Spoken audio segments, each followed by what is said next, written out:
This is part 3 of my response to the Knowledgia video about why the Anglo-Saxons migrated to Britain. Thomas Gildas, a 6th century monk, describes the newcomers as ruthless invaders. Okay, so I have a substantive critique about that part of the video. However, firstly, just one more tiny little nitpick here is that I don't know why the creator is pronouncing it Gildas.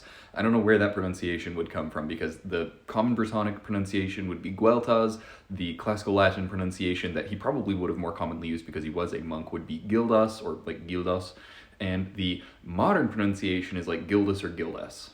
But on the topic of Gildas and his polemic against the Anglo-Saxons, let's talk about why Gildas was so polemic, so harshly polemic against the Anglo-Saxons, and it's very obvious why. Because Gildas is a Christian monk of the Brittano-Celtic world, and the Anglo-Saxons are pagan heathens that are coming over on ships from the mainland, and they are enslaving people, they are raiding, they are pillaging, they are taking territory. At least this is the picture that Gildas paints for us. Now, it's always worth remembering that Gildas is giving us this explanation of what's happening 100 years after it happened. That's not to say that the Anglo-Saxons weren't violent or that the Anglo-Saxons didn't do some kind of invasion between the 430s and the 530s, say, in southeastern Britain. They absolutely must have.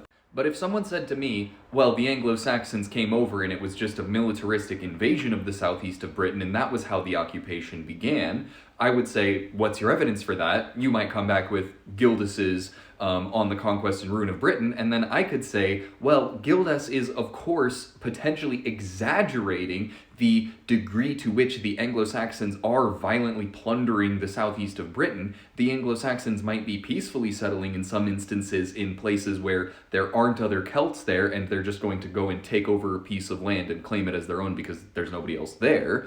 Or they might also be coming in, plundering, pillaging, raiding, taking territory. Because Gildas is writing so far in advance, and because he's also so harshly biased against these heathen Anglo-Saxons, it's really good to also look at archaeology as well as the written record that we can go off of. And what archaeology seems to indicate is that after the 430s, Saxons are showing up in the southeast of Britain. Their society is not becoming highly stratified at this time, so you're not seeing, kings ranking so highly above the rest of society like you will see later on in Anglo-Saxon history. But you also do see burial sites where you have Saxons and then you have Celts buried there, arrayed as Saxons. And so it's possible that the Saxons were coming over and transferring their culture to some of the Celts that would have still lived in the places that had been occupied. This is referred to as an elite transfer theory.